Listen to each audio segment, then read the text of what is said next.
Hello everyone, good evening.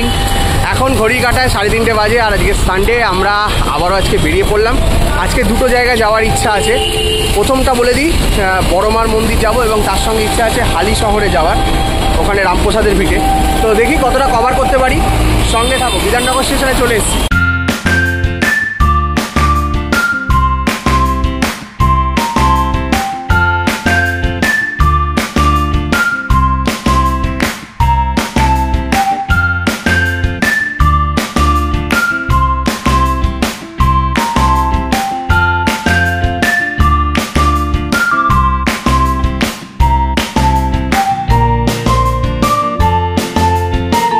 আমরা চলে এসেছি হালি শহরে, আর হালি শহর স্টেশন থেকে বেরিয়ে পড়েছি।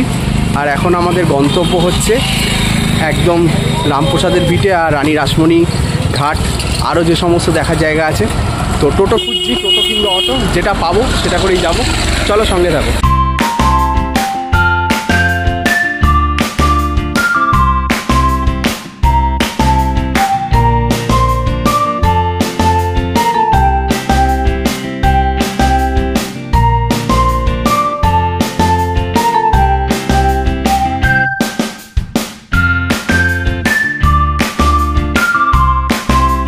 তো বন্ধুরা, অনেকটা পথ পেরিয়ে চলে আসলাম আমরা এখন এই ফুচকা গ্রাম বা রানী রাসমণি যে ঘাট আছে। আর বলে রাখি, রাস্তা কিন্তু খুব খারাপ, এখানে প্রচুর ডাইভারশন আছে রাস্তার মধ্যে।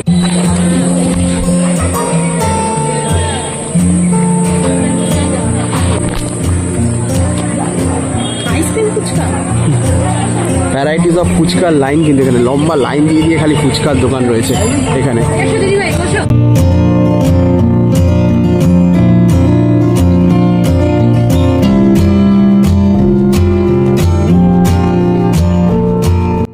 আমরা এই যে গঙ্গার পাড়ে দাঁড়িয়ে রয়েছি, দেখতে পাচ্ছ, এটা হচ্ছে রানী রাসমণি ঘাট, যেটা হালি শহরে রয়েছে। আর একদম ওই পারে আমাদের ওখানে রয়েছে হচ্ছে বাঁশবেড়িয়া হুগলি হংসেশ্বরী মন্দির। যারা গেছো, হংসেশ্বরী মন্দিরের ঘাট কিন্তু ওই ঘাটটা।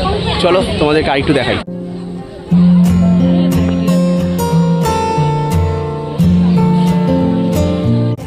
এই হলো রানী রাসমণি মন্দির, একদম দক্ষিণেশ্বর মন্দিরের মতনই দেখতে স্ট্রাকচারগুলো। কিন্তু এ যেন অবিকল দক্ষিণেশ্বরের মন্দির। গঙ্গা নদীর সন্নিহিত খোলামেলা গ্রাম্য পরিবেশে গড়ে তোলা এ মন্দিরের সাথে যুক্ত আছে রানী রাসমণি দেবীর যোগসূত্র। জড়িয়ে আছে ওনার শৈশব স্মৃতি। এটাই ছিল ওনার জন্মস্থান। 1793 সালের 28শে সেপ্টেম্বর হালি শহর ও কাঁচরাপাড়া সংলগ্ন তৎকালীন কোনা গ্রামে তার জন্ম হয়েছিল।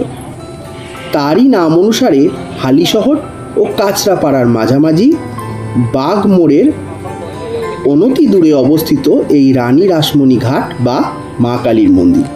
এই ঘাটই ছিল রানী রাসমণি দেবীর নিত্য যাতায়াত ও স্নানের।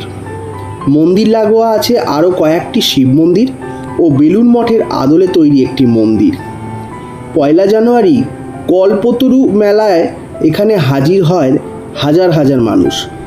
মন্দিরে নিত্য পুজো হয়, সন্ধ্যা আরতি অনুষ্ঠিত হয়। এছাড়া আছে ভোগ প্রসাদেরও সুব্যবস্থা।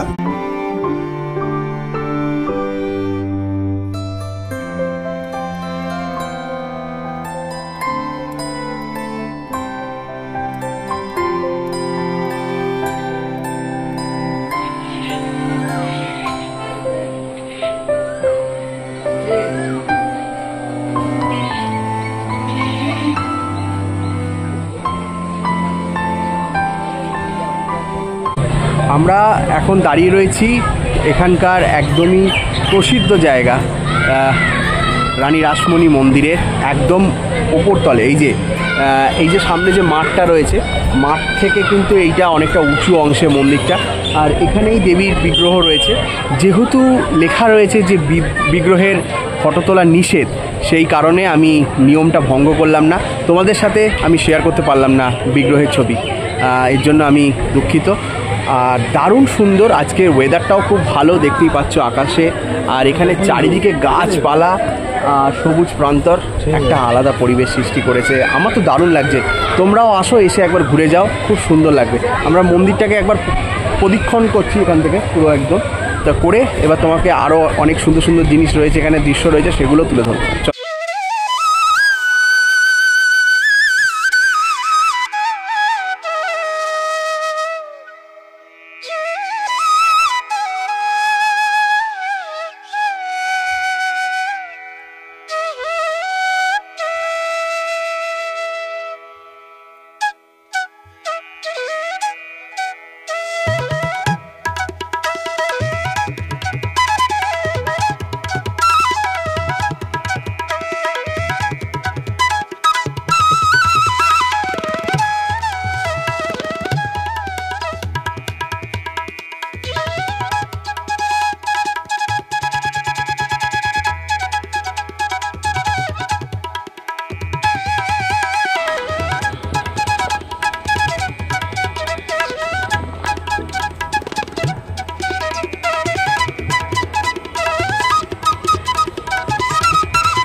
সম্ভবত এখানেই হয়তো ভোগ প্রসাদ খাওয়ানো হয়, এই যে কাঠের জালে রান্না হয়,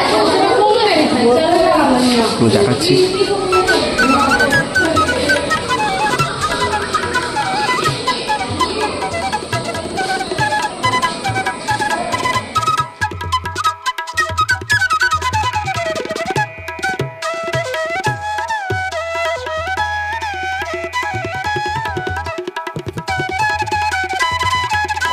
এখানে নৌকা করেও গঙ্গার ধারে ঘোরা যায়।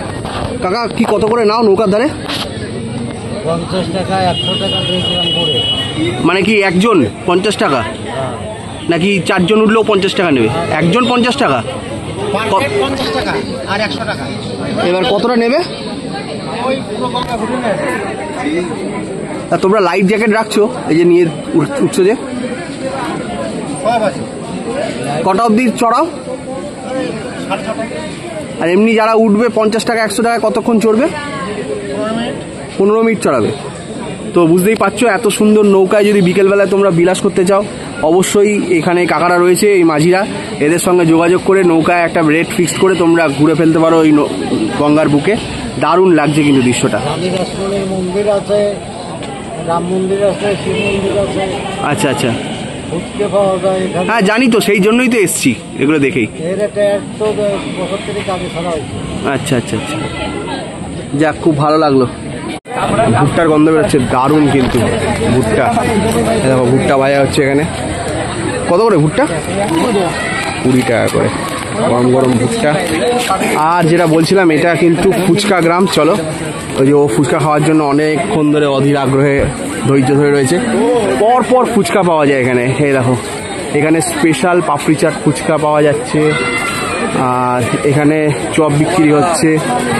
এখানেও ফুচকা কাউন্টার থেকে নেই দেখছি। এই যে এখানেও এখানেও দই ফুচকা রয়েছে, পাপড়ি চাট রয়েছে, ভ্যারাইটিস অফ ফুচকা রয়েছে। এখানেও রয়েছে ভেলপুরি রয়েছে, পাপড়ি চাট রয়েছে, পরপর পরপর সব দোকান।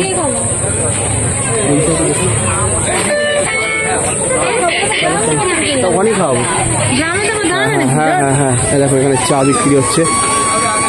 আর এই একটা মন্দির রয়েছে, এই মন্দিরটা তোমাদেরকে দেখিয়ে দিই। দেখো এই একটা মন্দির, এটা কি মন্দির আছে দাদা? শিব ঠাকুরের মন্দির। ও আচ্ছা, রাম মন্দির নামে পরিচিত তাই তো? আচ্ছা, এখানে এটা রাম মন্দির নামে পরিচিত।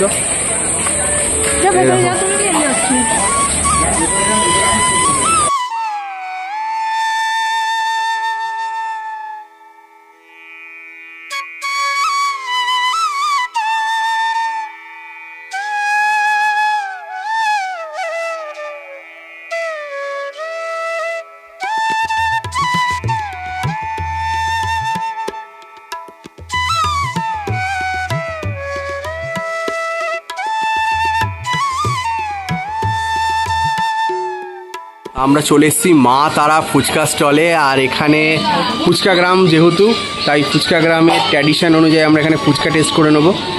আর এখানে ম্যাডাম 10 টাকায় 10টা ফুচকা দিচ্ছেন।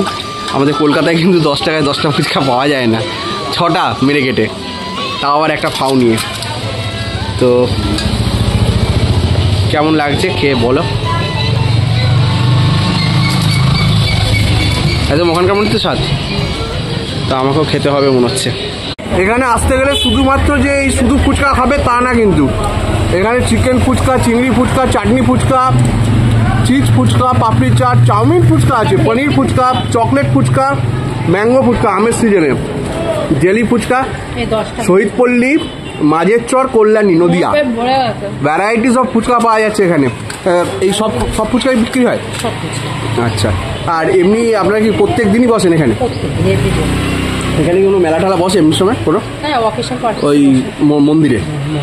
খুব সুন্দর লাগলো আপনার ফুচকা খেয়ে, কিন্তু অসাধারণ করেছেন। কলকাতায় ফুচকা খেয়েছি, আর এই ফুচকার টেস্টই আলাদা।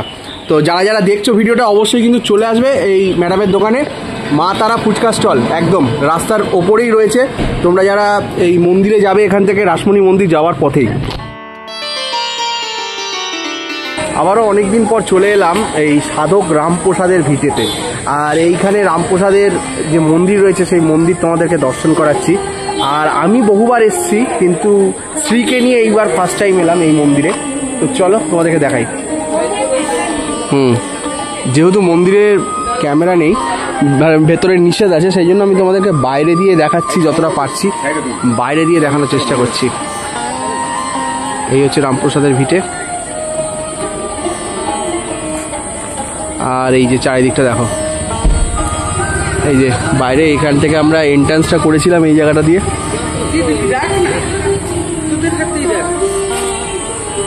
আর কথিতে আছে এখানে কিন্তু ঠাকুর গান গেয়ে মাকে পুজো করতেন, আর তাই গানও চলছে, দারুণ লাগছে।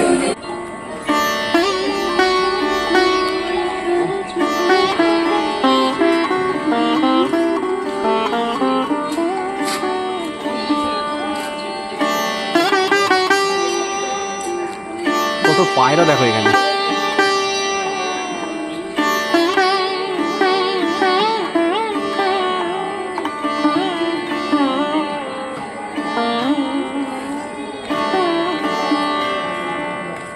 কেমন লাগছে জায়গাটা, তাই না?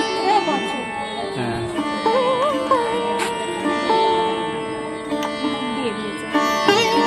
তো বন্ধুরা আমরা রামপ্রসাদের ভিটেতে দর্শন করলাম। এখানেও কিন্তু মন্দিরের ভেতরে ক্যামেরা নিষেধ, সেই জন্য মাতৃ প্রতিমার দৃশ্য তোমাদেরকে দেখাতে পারলাম না। তো তোমরা যারা আসতে চাও এখানেও তোমরা ঘুরে যেতে পারো রামপ্রসাদের ভিটে। আর ওইখানে তো রাসমণির মন্দির, সেটা তো দেখলেই। এবার আমাদের গন্তব্য রয়েছে নৈহাটির বড় মা। তো চলো, এখন ঘড়ির কাঁটায় দেখতে দেখতে 6টা 10-15 হবে হয়তো। আর হালকা হালকা ঝিরিঝিরি বৃষ্টি পড়ছে, দারুণ পরিবেশ লাগছে, ওয়েদারটা দারুণ কিন্তু ঘোরার জন্য। ট্রেন থেকে নেমে চলে এলাম নৈহাটিতে। আর নৈহাটির বড় মা দর্শন করব। ঘড়ির কাঁটায় সন্ধ্যে 7টা বাজে। নৈহাটির এই অরবিন্দ রোড ধরে যাচ্ছি। যতবারই আসি দারুণ লাগে, কারণ দুদিকে দোকানের পসরা রয়েছে, হরেক রকম জিনিস বিক্রি হয়।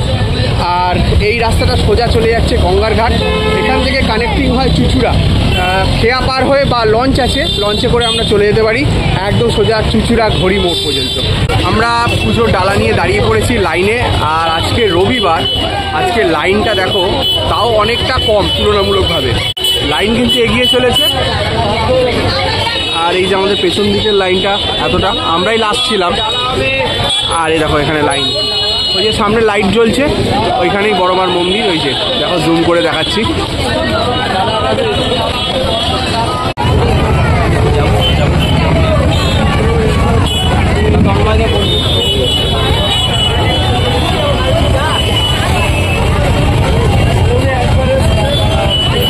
দিন পর এলাম, এখানে সিস্টেমটা চেঞ্জ হয়ে গেছে। এইরকম রেলিং করা রয়েছে, এরকম রেলিংয়ের 4-5টা ভাগ রয়েছে, সেই রকম ভাগ দিয়ে দিয়ে কিন্তু আমাদেরকে যেতে হচ্ছে। আর এর আগে যখন এসেছিলাম ওইদিকে যে গেটটা ছিল ওই গেটটা দিয়ে তখন ঢুকতাম। দেখতেই পাচ্ছ পরপর এরকমভাবে 4টে রো ঘুরে, 5টা রো ঘুরে তারপরে আমরা কিন্তু সোজা এই মন্দিরের ভেতরে প্রবেশ করতে পারবো। জয় বড় মা।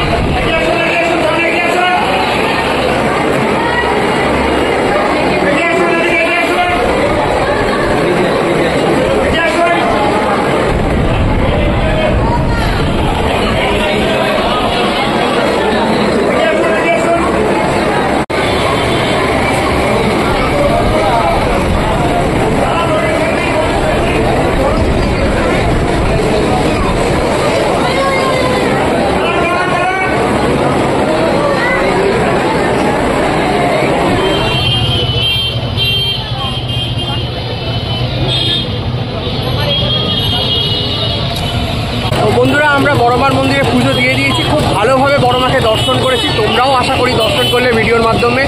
আর ভিডিওটা বড় করবো না, এখানেই ভিডিওটা সমাপ্ত করছি। যদি এই গোটা ভিডিওটা তোমাদের ভালো লেগে থাকে তাহলে অবশ্যই কিন্তু আমার চ্যানেলটাকে সাবস্ক্রাইব করতে ভুলো না। আর তোমাদের বন্ধু পরিবারের সাথে কিন্তু ভিডিওটা শেয়ার করতে ভুলো না। একটা লাইক করো আর কমেন্ট করে জানিও কেমন লাগলো। দেখা হচ্ছে আবার একটা নতুন ব্লগে, ততক্ষণ সঙ্গে থাকো আর আমার চ্যানেলের পাশে থেকো।